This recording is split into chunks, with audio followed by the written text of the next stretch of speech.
The rain fell in relentless sheets, drumming against the windows of Amanda's small apartment. She sat cross-legged on her couch, wrapped in a blanket, scrolling through her phone. The glow of the screen illuminated her face, casting shadows that danced across the walls. It had been a long week at work and she was exhausted, but sleep felt miles away. The storm outside only added to her restlessness. That's when she opened Tinder. Amanda wasn't usually one for dating apps. She'd tried them before, but the endless swiping and shallow conversations left her feeling hollow. Still, tonight felt different. Maybe it was the storm, the way it made her feel both isolated and alive, but she decided to give it another shot. She updated her profile, adding a recent photo of herself smiling at a coffee shop, and began swiping. It didn't take long for her to match with someone. His name was Ethan, and his profile was simple but intriguing. He had a warm smile, kind eyes, and a bio that read, "Just looking for someone to share adventures with." They started chatting, and the conversation flowed effortlessly. He was funny, charming, and seemed genuinely interested in getting to know her. They talked about their favorite books, their dreams, and even their fears. Amanda found herself smiling as she typed, the storm outside fading into the background. After a few days of texting, Ethan suggested they meet in person. Amanda hesitated. She'd heard the horror stories about online dating, but Ethan seemed different. He was respectful, never pushy, and always made her laugh. She agreed to meet him at a cozy cafe downtown. The day of their date arrived, and Amanda felt a mix of excitement and nerves. She dressed carefully, choosing a simple but elegant outfit, and headed to the cafe. Ethan was already there when she arrived, sitting at a corner table with a book in hand. He looked up as she approached, his face breaking into a wide smile. He was even more handsome in person, with a quiet confidence that put her at ease. Their date went better than she could have imagined. They talked for hours, losing track of time as they shared stories and laughed together. Ethan was everything he'd seemed online, kind, thoughtful, and genuinely interested in her. By the end of the night, Amanda felt a spark of hope she hadn't felt in a long time. They started seeing each other regularly after that. Ethan would take her to little-known spots around the city, a hidden park with a stunning view, a tiny bookstore with shelves that reached the ceiling, a diner that served the best pancakes she'd ever tasted. Amanda felt like she was living in a dream, and she couldn't believe how lucky she was to have met him. But then, little things started to feel off. It began with the way Ethan would sometimes stare at her, his eyes lingering a little too long, his smile not quite reaching his eyes.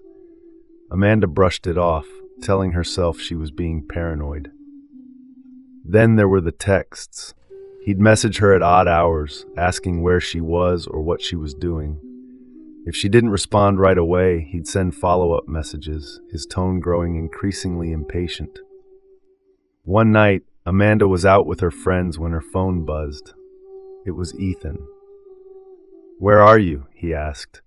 She told him she was with friends, and he replied, "I miss you. When will you be home?" She felt a pang of guilt, even though she knew she had no reason to. She told him she'd be home soon and tried to enjoy the rest of her night, but his words lingered in her mind. The next day, Ethan showed up at her apartment unannounced. Amanda was surprised but tried to hide her discomfort. He said he just wanted to see her, but something about the way he looked at her made her skin crawl. She invited him in, and they spent the evening together, but Amanda couldn't shake the feeling that something was wrong. A few days later, Amanda was walking home from work when she noticed a car following her. She quickened her pace, her heart pounding in her chest. The car slowed down, keeping pace with her. She glanced over her shoulder and saw Ethan behind the wheel.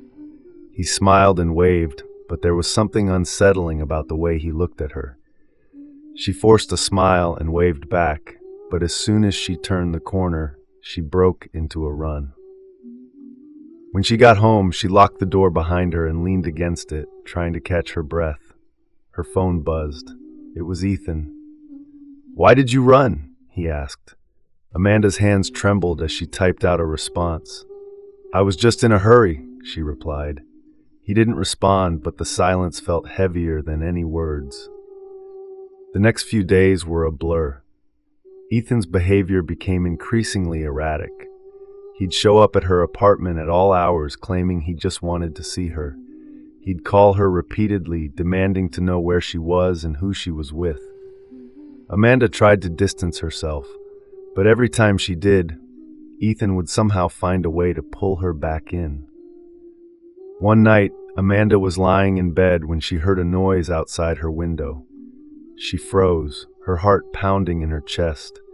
The noise came again, a soft tapping, like someone was trying to get her attention. She slowly got out of bed and crept to the window, her hands trembling as she pulled back the curtain. Ethan was standing outside, staring up at her with a smile that sent chills down her spine. "Let me in," he said, his voice calm but insistent. Amanda shook her head, her breath coming in short, panicked gasps. "Please, Ethan, go home," she whispered. His smile faded and his eyes darkened. "I just want to talk," he said, his voice low and dangerous. Amanda backed away from the window, her mind racing. She grabbed her phone and dialed 911, but before she could say anything, she heard the sound of breaking glass. Ethan had smashed the window and was climbing inside. Amanda screamed and ran for the door, but he was faster. He grabbed her by the arm, his grip like a vice, and pulled her close. "Why are you running from me?" he whispered, his breath hot against her ear. Amanda struggled against him, but he was too strong. She could feel the panic rising in her chest, threatening to overwhelm her. "Please, Ethan, let me go," she begged, tears streaming down her face. But Ethan didn't let go. Instead, he dragged her back into the apartment, his grip tightening with every step. Amanda's mind raced, searching for a way out, but she couldn't think straight. She was trapped, and there was no one to help her. The next few hours were a nightmare. Ethan kept her locked in the apartment, refusing to let her leave. He alternated between moments of calm, where he would apologize and beg for her forgiveness, and moments of rage, where he would scream at her and accuse her of betraying him. Amanda tried to reason with him, to plead with him, but nothing worked. She was completely at his mercy. As the night wore on, Amanda's fear turned to desperation. She knew she had to get out, no matter what it took. She waited until Ethan was distracted, then made a break for the door. She managed to get it open and ran out into the hallway, but Ethan was right behind her. He grabbed her by the hair and yanked her back, slamming her against the wall. Amanda's vision blurred as pain shot through her head. She could hear Ethan yelling, but his words were muffled, as if they were coming from far away. She tried to fight back, but her body wouldn't cooperate. She felt herself being dragged back into the apartment, the door slamming shut behind them. The last thing Amanda remembered was Ethan's face, twisted with rage, as he raised his hand and brought it down. When Amanda woke up, she was alone. The apartment was silent, and the storm outside had finally passed. She was lying on the floor, her body aching and her head throbbing. She tried to sit up, but the pain was too much. She could feel the bruises forming on her arms and legs, and her face felt swollen and tender. Amanda's phone was lying on the floor next to her, the screen cracked but still working. She reached for it with trembling hands and dialed 911. This time she managed to speak, her voice barely above a whisper. "Help me," she said. "Please help me." The police arrived quickly, but Ethan was gone. They searched the apartment and the surrounding area, but there was no sign of him. Amanda was taken to the hospital where she was treated for her injuries. The doctors and nurses were kind, but Amanda could see the pity in their eyes. She knew they'd seen this before, and it broke her heart. In the days that followed, Amanda tried to piece her life back together. She moved out of her apartment and stayed with a friend, too afraid to go back to the place where she'd been held captive. She changed her phone number and deleted her social media accounts, hoping to cut off any way for Ethan to contact her. But Ethan wasn't done with her. A few weeks after the attack, Amanda received a package in the mail. It was a small box, wrapped in plain brown paper, with no return address. She opened it cautiously, her hands trembling as she lifted the lid. Inside was a single photograph. It was a picture of her, taken from outside her new apartment window. She was sitting on the couch, unaware that she was being watched. On the back of the photo, written in bold, black letters, were the words, "I'm still watching." Amanda's heart sank as she realized that Ethan had found her. He was still out there, still watching, still waiting.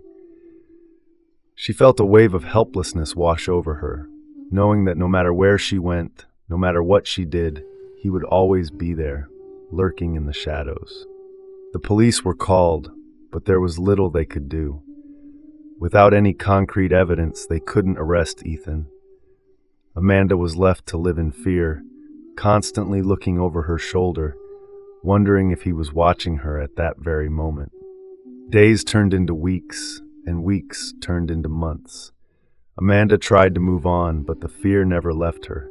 She jumped at every noise, every shadow, every unexpected knock at the door. She stopped going out at night, stopped seeing her friends, stopped living her life. Amanda knew she would never truly be free of Ethan. He would always be there, lurking in the back of her mind, a constant reminder of the nightmare she'd lived through. And she knew that no matter how far she ran, no matter how much time passed, she would always be looking over her shoulder, waiting for him to reappear. Because Ethan wasn't just a man, he was a monster, and monsters never truly go away. If you enjoyed this spine-chilling tale of suspense and terror, don't forget to hit that like button, subscribe, and turn on notifications so you never miss another story. Remember, the world can be a dark and unpredictable place. Stay aware, stay safe, and always trust your instincts. Until next time, keep the lights on and your doors locked. Sweet dreams, if you can.